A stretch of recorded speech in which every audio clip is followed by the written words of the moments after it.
I want to thank you all and glad to speak here. So we're going to go kind of fast here. I tend to speed up, but I want you to just listen. Don't take notes necessarily, unless it's a nugget or two, but you don't need to write fast. At the end, I'm going to give you something, a free gift to take with you that you can download, and it's going to illustrate some of the things I'm talking about here. But branding is an interesting topic, and most people don't really understand what branding is. Branding, most people think is, oh, that's my logo, right? So, hey, check out my brand. And well, that's kind of partly true. A logo is an element of a brand, you see, because a brand has many different elements, which include logo, yes, but also company name, sticky tagline, positioning, mission, vision, values, ideal client, the messaging overall, including design is a part of that too. And so all these things have to be thought out strategically, assembled in kind in a cohesive manner that you deploy in a specific manner, or amplify as we call it. When you have all those elements working together, you have a brand. But I only have, how much time do I have, by the way? So let me know before I even go any further. And shout it out. I'll keep talking. But I'm going to give you probably the 3 most important parts of a brand that you can take with you today. And tomorrow you can put them into action and you can change your business.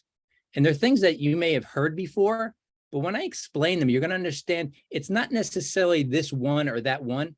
It's how they work together to strengthen, right? Try and take a pencil and break it, right? It's real easy, right? Put 10 of them together. You can't break pencils, right? Because together they're much stronger. Same thing is with a brand. So I'm going to share my screen right now. We're going to walk through this. And so the first part of this, as most people have heard before, is how to identify your ideal client. But what is an ideal client? What I call dream client. Now, raise your hand if you've ever had a dream client. You know, they were just awesome. They paid your fee, and and all this is great.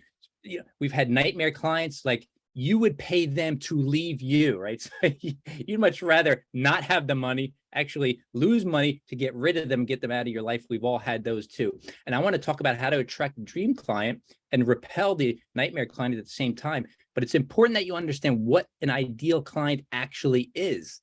So what is it? And it's predicated on a few different things. So what do they look like? An ideal client is, according to the general criteria, there's 4, right? And here's the 4 general criteria for an ideal client. Number 1 is they pay your fee and they don't balk at it, right? Because your fee is set for a reason. It demonstrates the value that you can give to somebody else. Money is nothing more than a measurement of the service you give to somebody else. And if the money is commensurate with the value, it shouldn't be an issue. And by the way, if they can't pay for it, they're probably not your ideal client, right? Move on. Next one. So they can pay your fee. Number 2, they trust your expertise. Right? They don't go looking for second and third opinions. They don't hire you and they go, well, I talked to somebody else and they said, right? So they have to value your expertise. Number 3, they have a positive and successful outcome. And that's based on you as well as them, right? Because we're talking ideal client. Nightmare clients can make you unsuccessful or make you rethink whether or not you're good at what you do. They're just a nightmare, right? So you want to wake up from them. And the 4th thing is they refer you to other people like them. Right? So they pay your fee, they trust in your expertise, they have a successful outcome, and they refer you to other people. That referral part is the most important part because that's the referral machine that you want to kick in so you don't have to keep grinding it out on a regular basis, selling. I started my company, I never pitched, and I never wrote proposals. I never advertise or anything, to do one thing: demonstrate that the power of branding attracts ideal clients and you don't have to grind it out over a period of time. Now, branding is a long game, so you've got to keep that in mind. You definitely need sales, right? You get sales to get going, and that's short-term. Sales is short-term. Branding is long-term, kicks in the referral machine, and you have more and more ideal clients. And the whole idea behind dream clients is this: it's not just about the money. It's about your happiness. It's about your joy, taking joy in your work and the people you work with, knowing that when your engagement with them is done, they're happy, you're happy, and you're satisfied and fulfilled, right? It's not always about the money. So next thing is this. You want to clarify your message. So now let's go back for a second. Let's talk about that ideal client.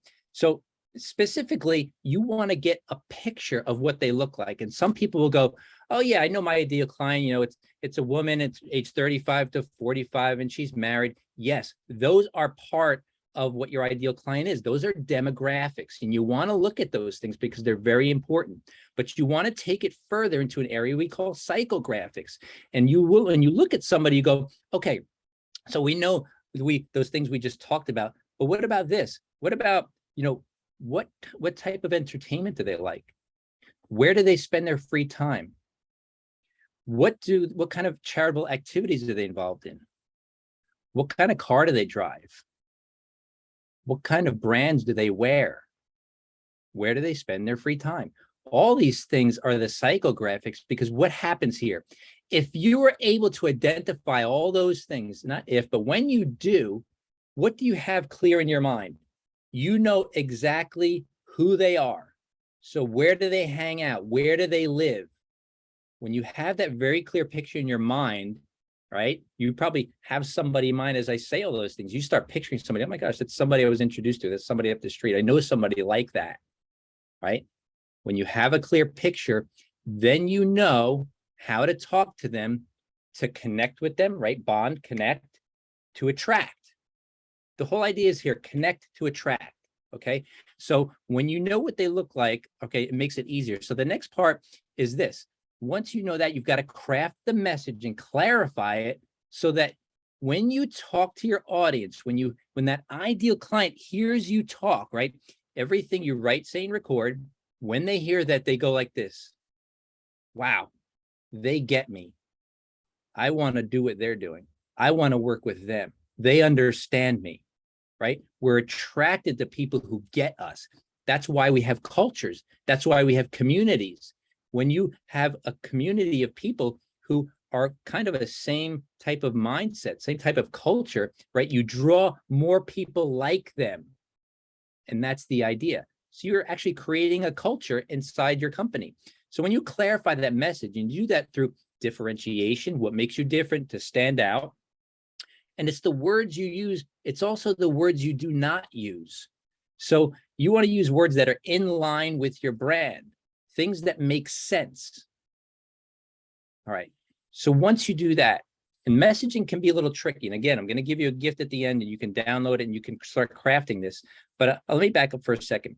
So that messaging, right? When you think about this, it's the communication that you put out there that connects you with the ideal client so you draw them in. So if you speak a different language than me, already I'm not drawn to you.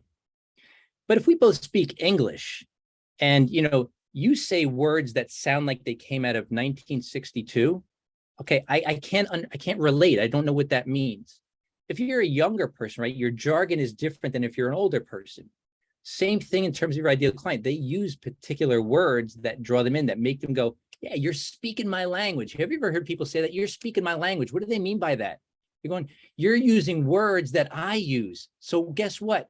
We must be alike. Therefore, I like you.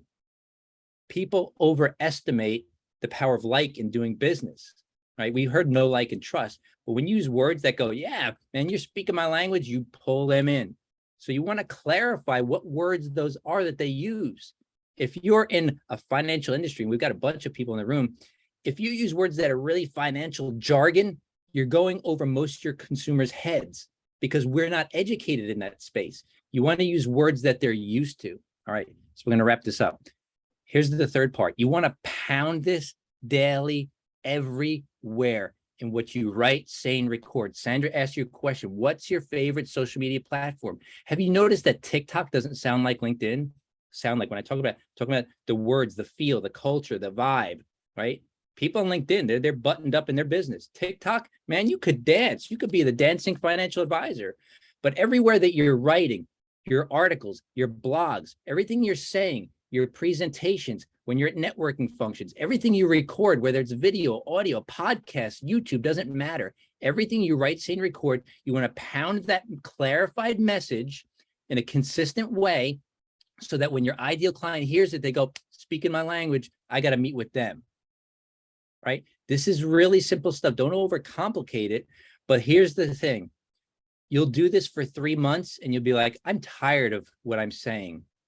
And then here's the moment of truth. Do you keep doing it or do you change it because you're bored with it? I'm going to tell you one thing right now. I haven't changed my message in well over 3-4 years because there's always somebody new that needs to hear it. And the people that heard before need to hear it again because the reinforcement means that it's going to sink in because for one key reason, and here it is, write this one down, okay? You can't predict when somebody is going to buy. So how do you get them to buy from you? It's simple. You have to be in their mind at the moment they make the decision. How do you do that, Rob? How do you be in their mind? Through reinforcement of your clear message to the ideal client that gets you. When they're laying in bed at 10 o'clock at night and they turn to their partner, they say, you know what?